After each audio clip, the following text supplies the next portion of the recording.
during this very challenging time where we had to be forced to be separate from our friends and our colleagues, I was really grateful for this Anchor app, which has allowed me to continue the podcast after almost 1 year of working on it. It's free. You simply go to anchor.fm and download the app. And there you'll find all the tools that you need to record and edit your podcast, as well as to invite people onto your podcast through the app. Anchor also distributes the podcast for you on Apple, Spotify, and many other platforms. You have absolutely nothing to do except to record your podcast. If you have an ad like this, you can also make money. It's everything you need to make a podcast in one place. I would recommend it for anyone who wants to get their voice out there, has something to contribute. Go for it. Anchor.fm is where you go to download the free app and to get started. Good luck with your podcast.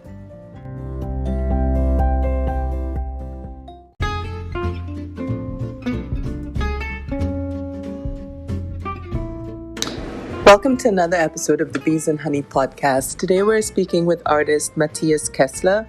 Mathias is based part-time in New York in America and part-time in Europe, his native Austria. Recently, he moved his family back there during the pandemic to live in the little town, the ski town he grew up in outside of Vienna. I think this is really interesting, not just from an art perspective, but from a pandemic perspective, from a political perspective, because we get a bit of another person's point of view on what's happening here in America and how crazy it is that not only do artists not have enough support right now, but the general population doesn't have enough support during the pandemic. I hope you enjoy this.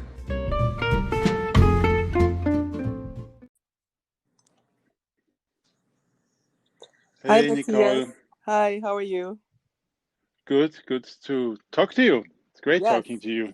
I know it's been so long since all of this madness has started and still Yes. going on. Yes. So tell me, you moved from New York City in June to Austria?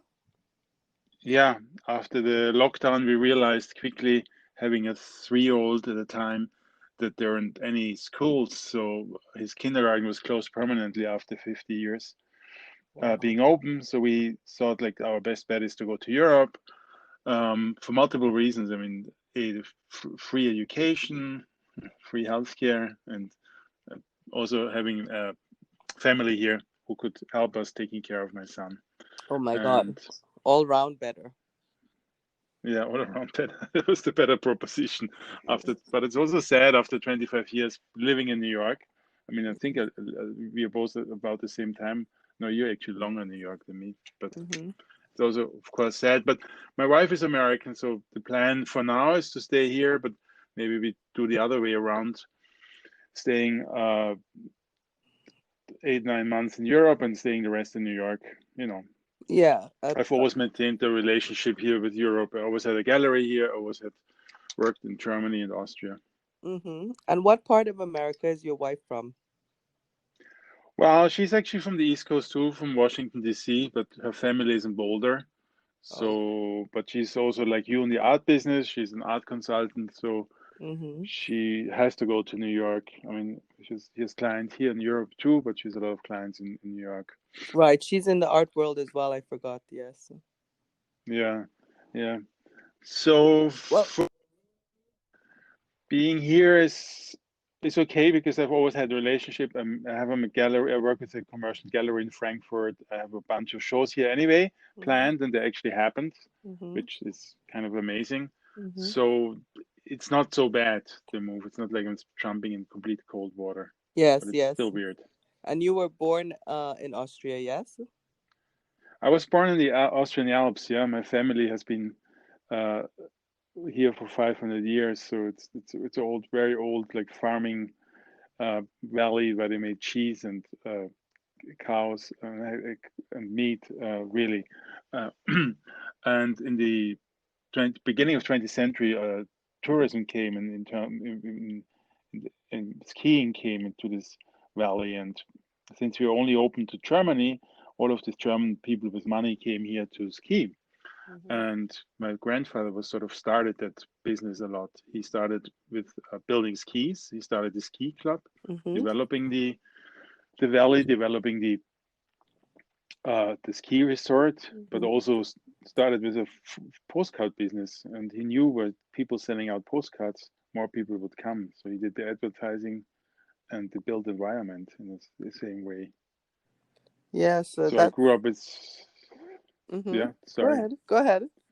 Yeah, I grew up with the image, the advertised image of what this reality could be, of being in a tourist. It's like the beach resort, right? It's always perfect beaches, but then you arrive there and it's actually full of trash.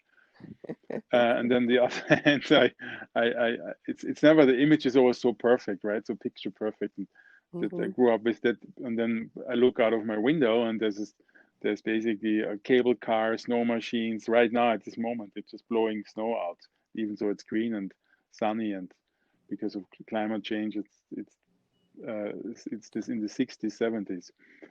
Wow. So yeah. So it's really weird.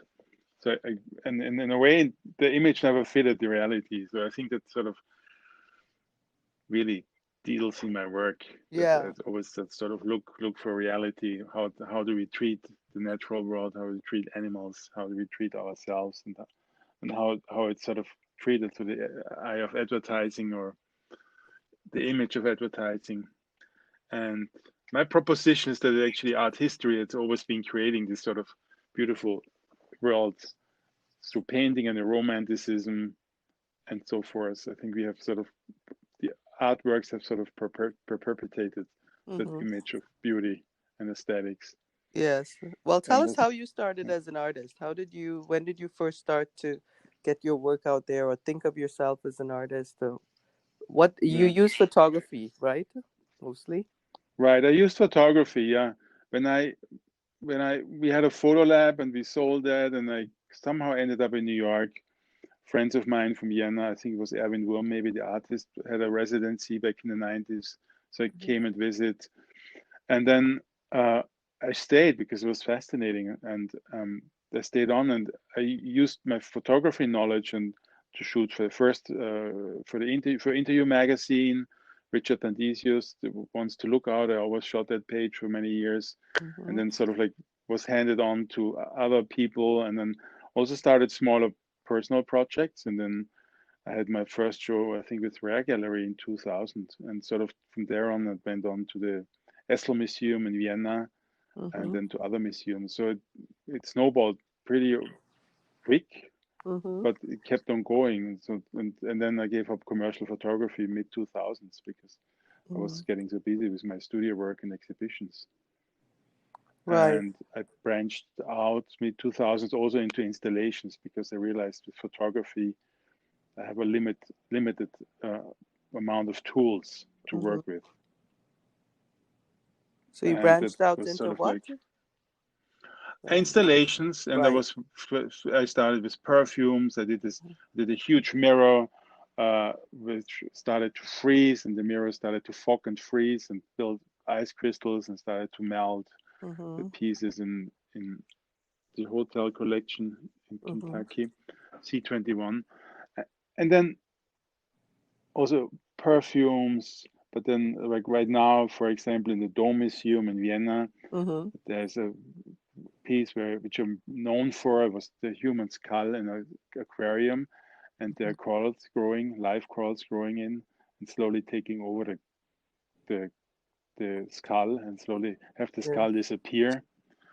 Yes. So for me, it's also like making pictures alive. I think it almost reverts the process instead of taking a picture, try to create processes where you can experience in picture or an environment.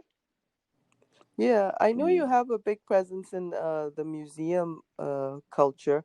How does it go in terms of the gallery culture? Like you see, America and New York City's art scene especially is very commercial, but in Europe it's a little bit different, right? For you. Yeah. I mean, I think East and West Coast are very commercial, and museums tend to do shows with much more with commercial artists or really well-known artists, Mm-hmm. and that has many reasons. In the middle of America, you find a little more radical, smaller institutions, maybe tied to universities, who are Mm-hmm. less dependent on money from donors and for philanthropy, so they're less connected to this commercial world. Mm-hmm. In Europe, I mean, because they're mostly government subsidized, they don't have to go for the commercial routes. It's a very different scene. And while we have, of course, amazing galleries, and I work with a gallery here in Europe, Mm-hmm. still mid-sized galleries can maintain and survive here because Mm-hmm. their collectors are still buying from them.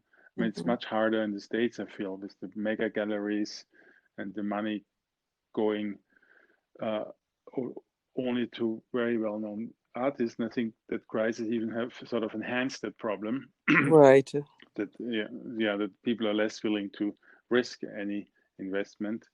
Mm-hmm. And I think that's really what it comes down to, right? It's an investment, and everything is seen through the eye of the investment. So it's that pitch is very different in Europe, especially for institutions. The Mm-hmm. institutions still a lot of because they're independent, they don't have to think that way. I mean, some do obviously, Mm-hmm. bigger ones, and some do get money from big or private museums, and they do have very different programs from a institutional government own space.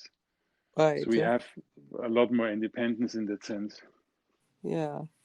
And tell us about the art scene in Austria. I mean, you're outside of Vienna, right?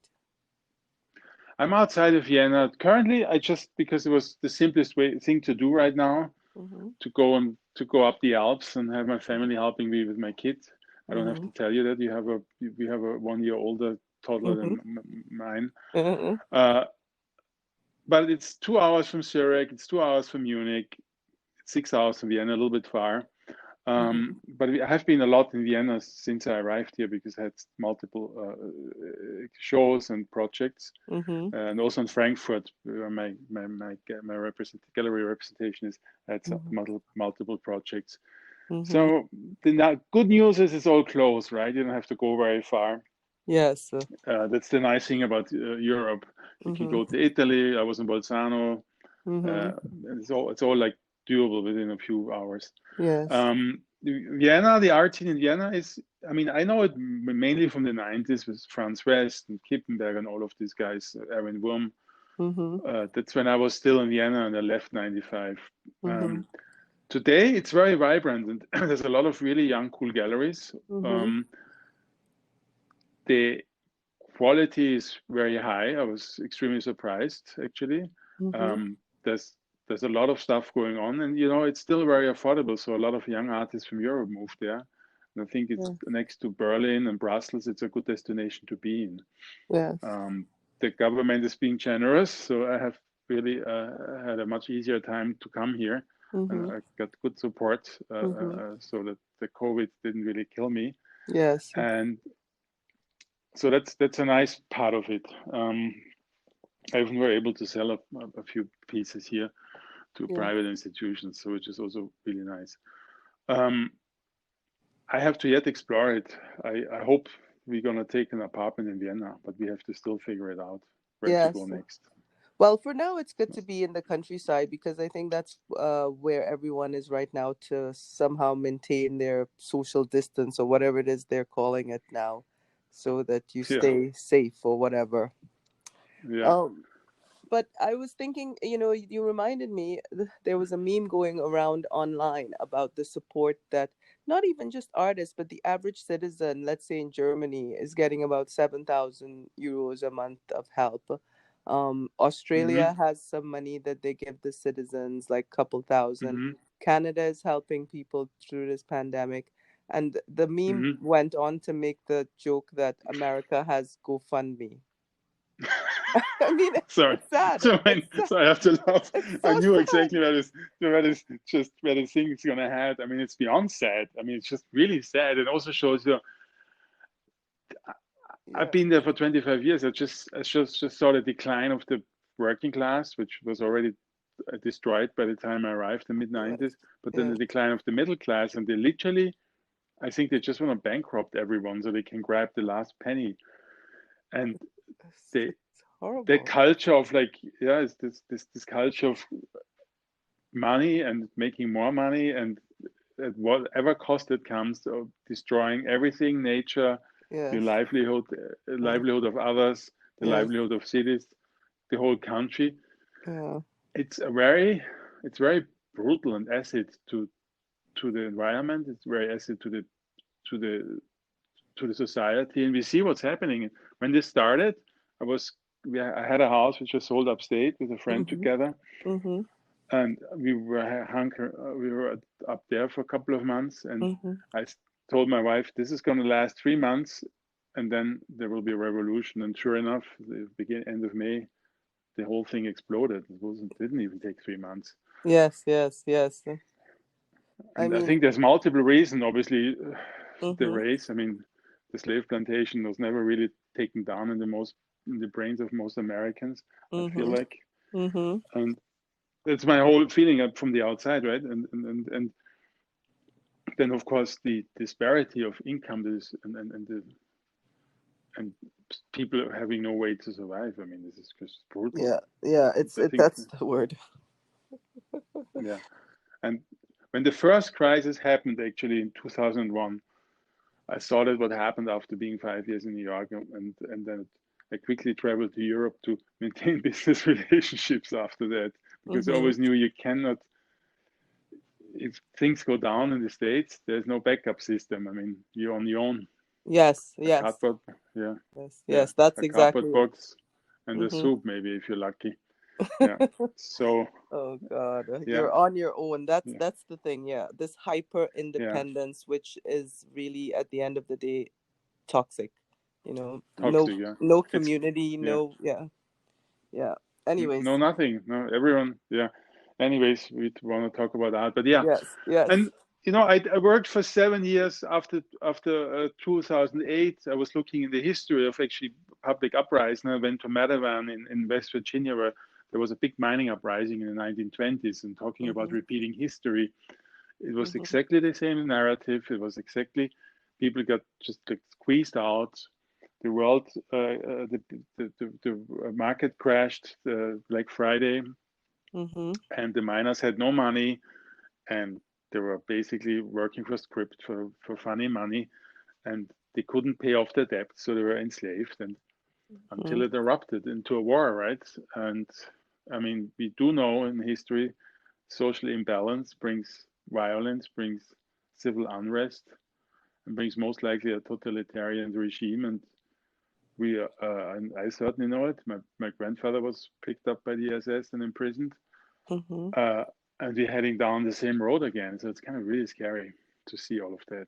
And Yeah. the 10 years in Madawan, in West Mhm, Virginia, coal mining, now we have this coupled with poverty, people mhm, locked into their into the hands of these corporations. There's also environmental destruction, which is also hyper in the hyper growth of capitalism mhm. is also just accelerating. And sort of like for me was that sort of how the average worker is sort of locked into this destructive cycle, Cycle. and Yes, yes, you can't escape it, right? yes. Because whoever you talk to, and I had talked to a lot of people, it's always like, but you can't escape that capitalist cycle. But I don't think it's necessarily true.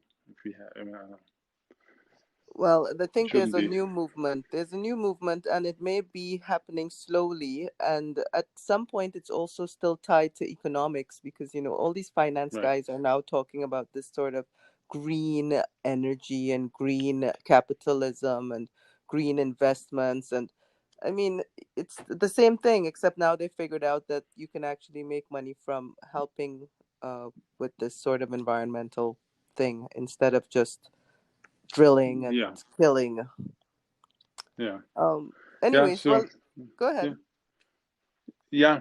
And I think for me, I grew up in this sort of like touristic environment where I saw like a 500-year culture being destroyed over money very quickly.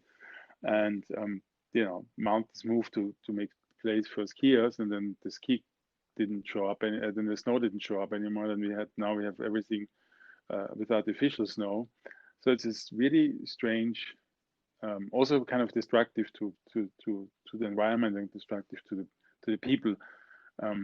But also they also start to think, so what's next? Is obviously you can only make so much snow for so long. So they also have to think differently. And then environmental concerns are definitely coming up here and changing the way tourism is done. Yes. So there's hope, of course. Yeah. And one of your works was going up to the Arctic and photographing the icebergs with the. You want to talk a little bit about that before we end, so we get back to your work? Yeah. Sorry. No, it's not you. Yeah, in I love 2007, this. I think it's also in the Vienna and the Dome Museum, which is a beautiful show, a fragile creation, and I think it's one of my key projects. I call it staging nature because where I grew up, there were floodlights at night, and people would come down the piste. And for me, sort of nature is a background. We always perform in front of it in a way, human beings. So going up to the Arctic in 2007, when real concerns about climate change have come up in the US, I wanted to check, and and the bizarre thing is I had to go in the winter because the Arctic. Only in the Arctic winter you have darkness. In the summer it's 24-hour daylight. And going up in February, I arrived there, and the guy told me 10 years ago you couldn't have done the project because it would be frozen, the sea. So it was already happening big time. And 10 years in the making, that bay was free, and it's called Disco Bay in Ilulissat, which all the big expeditions stopped over. And it was a crazy trip because it was like minus 40 degrees, and we were out in this little nutshell and having movie lights and gaffers and lighting up these huge icebergs and sort of like creating this stage, for no one to see but us. And then obviously you have the beautiful photographs, these hyperreal white icy mountains with a lot of colors in, and they become now like an icon for climate change. No, but I never intended to be, but they have been turning, and I just had like so many requests for those in the last 5 years. So many museums not only buying but also want to showing them, and it has turned into something very different than I thought it will turn. And it's also really weird how you intend to do something and then all of a sudden it turns into an icon of a total disaster. Yes, it takes on a life of its own. Yeah, and I think that's the beautiful thing about artworks, just like the human skull in the aquarium where corals growing. It took a life of its own, and it's very weird. Damien Hirst must have heard about it, and he wanted to see it, but it's sort of like it's a living organ growing, and it's almost like an attraction. People like need to see it. They need to see the skull and the corals and some fish and some cleaner shrimps in that habitat. Well, it's also a reminder that out of the death, the life still comes. Yeah, and it's a very big reminder. It's very much in the vein of the Vanitas. I showed it in 2000. I think it was 2013. I showed it at Marian Bursky in New York. Went to a very good private collection, but it was the same thing. People would just like it's an extremely conversational piece.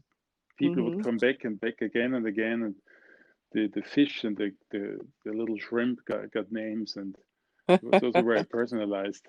Yes, it's very beautiful if you create a piece that can create so much conversation. Yes, it's good. It's what art should be at some level too. Yes. So tell us what your plans are for the future. I mean, so you might come back to New York at some point, at least for a little while. But what about the work? What are you working on now, or what do you plan to do with your own work? I started a new project, and I use a laser cutter. I was very fascinated. I was grimly fascinated by the big wildfires in the US and elsewhere, and then also the riots, and wars actually, which are also sort of fire. It deals with fire. And what I started to do, I took a laser cutter which cuts vinyl vinyl displays Mm-hmm. with a laser, and I sort of reprogrammed it or hacked it so it burned little dots into a graphic standard paper, just like a Mm-hmm. Goya print. And Yes. now the machine makes little dots like raster dots, like a newsprint, and Mm-hmm.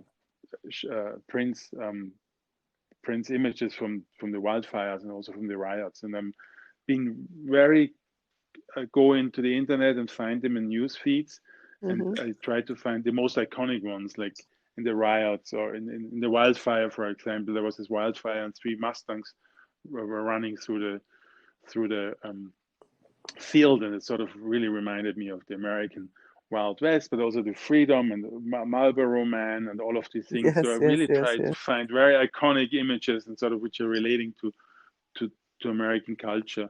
Also in the Mm-hmm. riots, I mean, I found Mm-hmm. a very contemporary KKK, and then Mm-hmm. I found one in Minnesota where a girl is standing with the arm stretched. So it's this KNK, the cross burning, and her stretched. It's sort of like some bizarre visual Yes. references, which obviously have come from a very, but it's all at the same time. So I'm also using, like Andy Warhol in this excellent series, I'm using very uh, I just go through the news and see what's there and like print it immediately. For me, it's sort of like it's also a certain immediacy and urgency to do that. Right. And it's sort of said you fight fire with a fire. So I really like that the process itself, burning an image, is also the cause of, or it's not the cause, Yes. but it's sort of implemented in the content of the image. Yes, yes. Well, it sounds fascinating, and it's a good balance to the. It's like fire and ice. Now you got to the fire. Yeah. Now I got the fire. Yes. Yeah, and I feel like we're burning down the world in a rapid space, but it's also these images are also hauntingly beautiful and very very Mm-hmm. magical in some ways. And you can Mm-hmm. actually see how this the burn in the paper produces all of these little smoke flares on the paper. And Yes. I called them after Goya because when Goya did his prints, Mm-hmm. I just say after Goya, Disaster Wars, when Goya did his prints, one of the big successes was that he did a lithograph so he could readily produce them and distribute them so they would find a much bigger audience. And Yes. these were images of war, and therefore was a much bigger sensation. And it's Mm. very true for the internet too. All right. How that, Well, is yeah. there something else I didn't ask you that you might want to share with us before we end? Yeah, I've been very much engaged in this sort of like performative works where I take institutions over and leave them completely empty and invite actually very local artists, amateurs, artist groups, but then also very international artists to come and take over the space. And that has been sort of like a steady project for the last 5 years where I Mm-hmm. just want to see different modes of production in institutions. Also make institutions alive. I mean, it's great to look at art, but maybe it's much better if you bring in different groups from all of, from senior citizen theater to world stars like Maria Hasabi, who was a documenter and the MoMA performance Yes. star, and but mix it up, but give a museum a new meaning and also a new life, and sort of like explore that institutional critique into a more meaningful uh, suggestion of what we can do with a museum as a public institution, Yes. but just putting some big commercial shows on. So I've been very much exploring that for a long time now, and I do very simple line drawings from images I take. That's all I do, and I make little newspapers. So that's what I've Oh, been really interested in exploring the last few yes. years. Well, I'm looking forward to seeing your work again. I'm sorry I didn't see it before this whole lockdown, fleeing of the city stuff, but we'll catch up again soon in We catch person. up. Yeah, my studio is still in Long Island City, and I'll be Mm-hmm. back as soon we have a safe means of travel again and meeting Yes, yes. Soon, soon. Yeah. the light will Well, stay come. healthy. Yeah, the You life too. will come back. Oh yeah. Thank you so much for inviting me. It's a pleasure and Mwah. so good Big talking kiss to to you. you and Mwah. your Big family. kiss. Yeah. Thank Take you care. to you too. Say Bye, hi to Matthias. Theo. Bye. I will. Bye. Bye.